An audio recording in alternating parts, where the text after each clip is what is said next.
Max, un avocat débutant, se rend dans un bar pour organiser une réunion avec son équipe. Avant le début de la réunion, il reçoit un appel vidéo de sa femme Sue et de sa fille Nancy. Elle s'ennuie de lui car il a été très occupé par son travail et n'a pas pu rentrer chez lui depuis un mois. Dans le bar où Max s'apprête à tenir sa réunion, un autre groupe de personnes est rassemblé pour discuter. Ellis, le chef de ce groupe, arrive pour commencer la réunion. Pendant la réunion, Max aperçoit son jeune frère Jerry, qui semble engagé dans une discussion importante.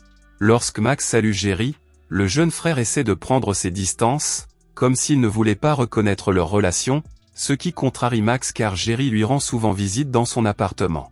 Jerry demande à Max de ne pas le déranger davantage, ce qui laisse Max perplexe quant au comportement de Jerry, d'autant plus qu'ils sont très proches. Plus tard, Jerry ment à son groupe, affirmant qu'il ne connaît pas bien Max, se contentant de dire que Max lui a donné sa carte il y a quelque temps. Roxy, un membre du groupe d'Ellis, approche Max et lui demande sa carte de visite, disant qu'il pourrait avoir besoin d'une aide juridique à l'avenir. Ce soir-là, Max est occupé par son travail et ne peut pas rentrer chez lui. Il doit rester au bureau pour terminer ses tâches. Sa femme, Sue, s'est rendu compte que Max travaillait beaucoup ces derniers temps. Alors que Max était encore au bureau et essayait de respecter les délais, Sue a entendu la sonnette de la porte. C'était Jerry, le jeune frère de Max. Sue et sa fille Nancy sont heureuses de voir Jerry, mais leur joie se transforme en choc lorsqu'elles constatent que Jerry est couvert de blessures. Soudain, un inconnu surgit et abattit tragiquement Jerry sous les yeux de la femme et de la fille de Max. Le lendemain matin, Max est en pleine réunion avec un client lorsque l'inspecteur Santiago et son équipe arrivent pour lui annoncer la terrible nouvelle de la mort de Jerry, du meurtre de Sue et de la disparition de Nancy. Max, accablé par le chagrin et la panique, interrompt la réunion et suit Santiago au poste de police pour recueillir plus d'informations sur sa famille. Au commissariat, Max est interrogé par les autorités. Il exprime sa tristesse et sa colère face à la perte de sa famille. La police n'a pas encore identifié les auteurs de ces crimes horribles. Santiago, sensible à la situation de Max, rencontre l'avocat débutant et s'engage à l'aider à trouver les responsables des meurtres et de l'enlèvement de Nancy. À une autre occasion, une femme détective nommée Vargas a accompagné Max à son appartement.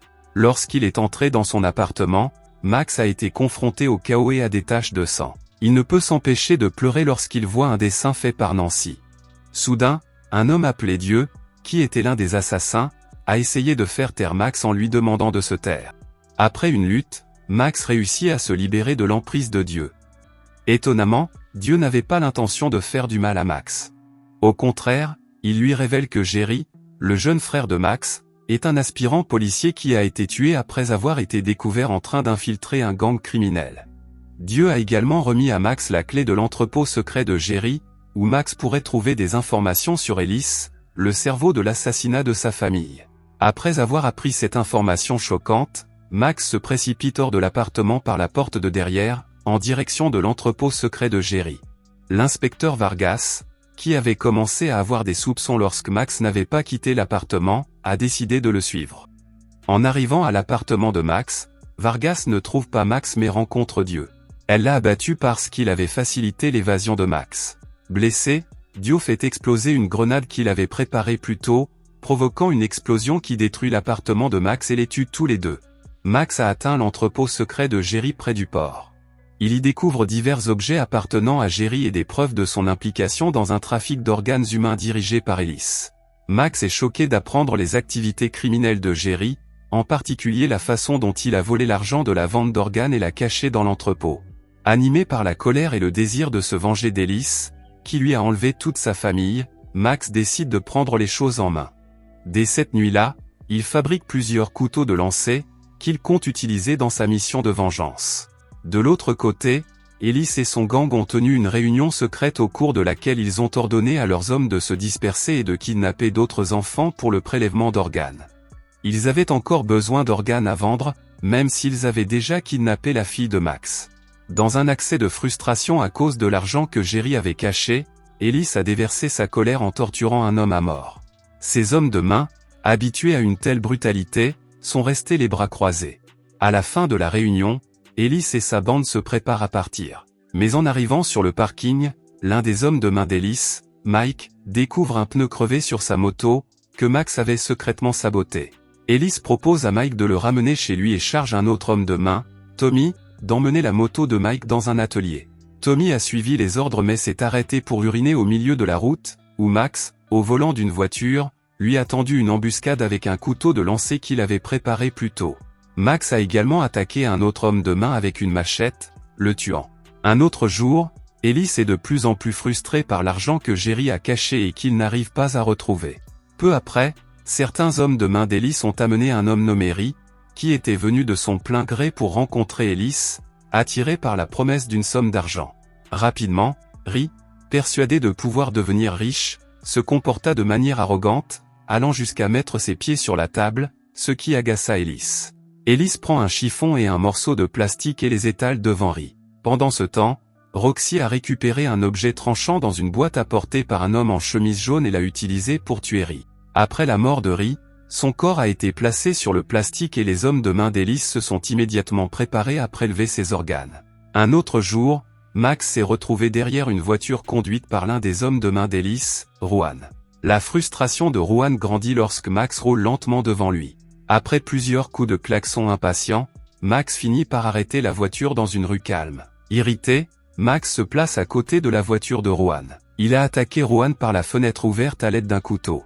Il a également pris le téléphone de Juan. Le lendemain, Max est retourné à l'entrepôt de Jerry pour surveiller la voiture de Juan et localiser Ellis à l'aide du téléphone de Juan. Il s'est ensuite rendu seul au quartier général d'Ellis, en pointant une arme sur lui et en exigeant des informations sur l'endroit où se trouve sa fille. Ellis refuse de coopérer et Junior, l'un des hommes de main d'Ellis, attaque secrètement Max par derrière, faisant perdre connaissance à l'avocat. Lorsque Max se réveille, il est ligoté et Junior, le gardien, chauffe un fil pour torturer Max en lui perçant le doigt. Peu après, Ellis et son bras droit, Big JN, sont arrivés pour mettre fin à la torture de Junior. Ellis voulait Max vivant pour obtenir des informations sur l'argent que Jerry avait caché. Après avoir recueilli ces informations cruciales, Ellis s'est empressé d'attraper Big John et Roxy pour se rendre à l'entrepôt de Jerry. Plus tard, alors que Junior s'assoupit, Santiago, qui était resté tapi dans les parages, surgit et pointe un pistolet sur la tempe de Junior. Il l'emmène ensuite dans la pièce où Max est retenu prisonnier. Max, désormais libre, assomme Santiago pour éviter que le détective n'interfère dans son plan de confrontation avec Junior. Parallèlement, Big John et Roxy cherchent l'argent caché dans l'entrepôt de Jerry. Big John finit par trouver l'argent dans une banque, caché dans une boîte. Il semble ravi de sa trouvaille, mais Roxy commence à se douter que quelque chose ne va pas lorsqu'elle remarque que le sac d'argent est relié à un long fil attaché à une grenade. Elle tente d'avertir son partenaire, mais avant qu'elle n'ait pu prononcer un mot, Big John tire sur le sac, déclenchant une explosion à l'intérieur de l'entrepôt. Ellis est pris au dépourvu alors qu'il attend dans sa voiture et que l'entrepôt de Jerry s'enflamme soudainement. De retour au quartier général d'Ellis, Santiago, désormais conscient, se retrouve à l'intérieur d'une voiture. À l'intérieur du quartier général, Junior est sans vie, attaché à une chaise, l'abdomen à l'air. En découvrant cela, Ellis a commencé à paniquer, réalisant qu'il avait sous-estimé Max. La confrontation s'est intensifiée lorsque Max a conduit Ellis vers une ancienne usine, l'attirant intentionnellement à l'intérieur. Lorsqu'Ellis est arrivé dans le bâtiment, Max était prêt à affronter le chef d'un dangereux gang de trafiquants d'organes humains avec son arme. Mais Santiago arrive juste à temps et exhorte Max à faire confiance aux autorités pour enquêter sur le meurtre de sa famille. Max refuse d'écouter Santiago et s'accroche à son désir de vengeance. Santiago tente de convaincre Max de reconsidérer son plan de vengeance. Le détective veut maintenant arrêter Ellis. Mais Santiago change soudain d'avis et décide de ne pas passer les menottes à Ellis. Il considère Max comme quelqu'un qui a perdu sa famille à cause des actions de la mafia, tout comme lui. Santiago est parti, permettant à Max de poursuivre le chef criminel pour se venger. Sans hésiter, Max attaque Ellis, qui prétend que Nancy a été tuée après que ses organes ont été prélevés et vendus dans plusieurs pays. Max s'empare d'une batte de baseball hérissée de pointe et s'en sert pour frapper mortellement Ellis. Quelques jours plus tard, la nouvelle de la découverte du corps d'Ellis dans une usine se répand dans divers médias, y compris à la télévision. Même le chef de la police est au courant. Santiago veut aider Max à dissimuler ce qu'il a fait et lui propose de quitter le pays pendant un certain temps. Dans la dernière scène du film, Santiago retourne dans sa ville natale au Mexique pour passer du temps avec sa famille. Mais il reçoit un message soudain de Max, qui est devenu un tueur à gages pour faire justice. Max lui demande des informations sur les criminels qu'il veut éliminer. Santiago est impatient de l'aider et fournit à Max les noms des criminels encore en fuite et l'endroit où les trouver. Si vous avez aimé la vidéo et que vous souhaitez aider la chaîne à grandir, laissez un like, un commentaire et abonnez-vous.